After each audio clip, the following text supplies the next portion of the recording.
वहीं पुष्कर सिंह धामी सरकार उत्तराखंड में जल्द से जल्द समान नागरिक संहिता यूसीसी लागू कर सकती है।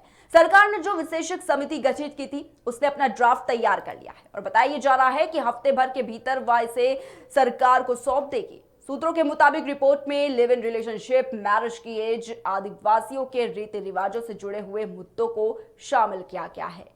केंद्र सरकार मॉनसून सत्र में यूनिफॉर्म सिविल कोड का बिल पेश कर सकती है। वहीं उत्तराखंड ने एक कदम आगे बढ़ाते हुए समान नागरिक संहिता की रूपरेखा तैयार कर ली है।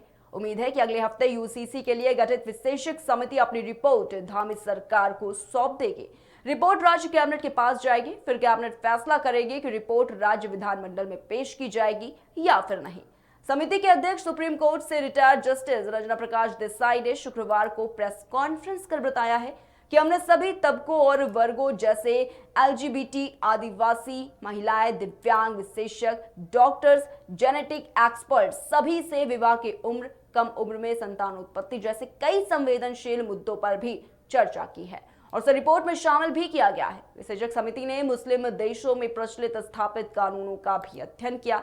रंजना देसाई ने कहा कि समिति के सिफारिशें लागू होने पर महिलाएं सशक्त होंगी, समाज का धर्मनिरपेक्ष ताना बाना मजबूत होगा और देसाई ने कहा कि पैनल ने सभी तरह की राय को ध्यान में रखते हुए चुनिंदा देशों में वैधानिक ढांचे समेत विभिन्न कानूनों और असंहिताबद्ध कानूनों को देखते हुए कोर्ट का मसौदा तैयार किया। उत्तराखंड के सीएम पुष्कर सिंह धामी ने कहा है कि संविधान की धारा 44 में यूसीसी का प्रावधान है जिसके तहत राज्य सरकारें यूसीसी लागू कर सकती है और हमारे राज्य में यूसीसी की कमेटी ने ड्राफ्ट तैयार कर लिया है। जल्द ही उसे उत्तराखंड में लागू भी किया जाएगा। साथ ही उन्होंने स्पष्ट कहा है कि सिर्फ राजनीति करने वालों को हमारे फैसले से दिक्कत है और वैसे जी की पॉलिटिक्स ही विरोध वाली है तो उन्हें दिक्कत होना स्वाभाविक है। ये कानून सबके लिए भले के लिए है, इसमें राजनीति का कोई विषय नहीं है। वहीं पूर्व सीएम हरीश रावत ने धामी की आलोचना की है और उनका कहना है कि यूसीसी को नैतिकता के आधार पर लाया जाना चाहिए और इस पर बड़े पैमाने पर चिंतन भी होना चाहिए था।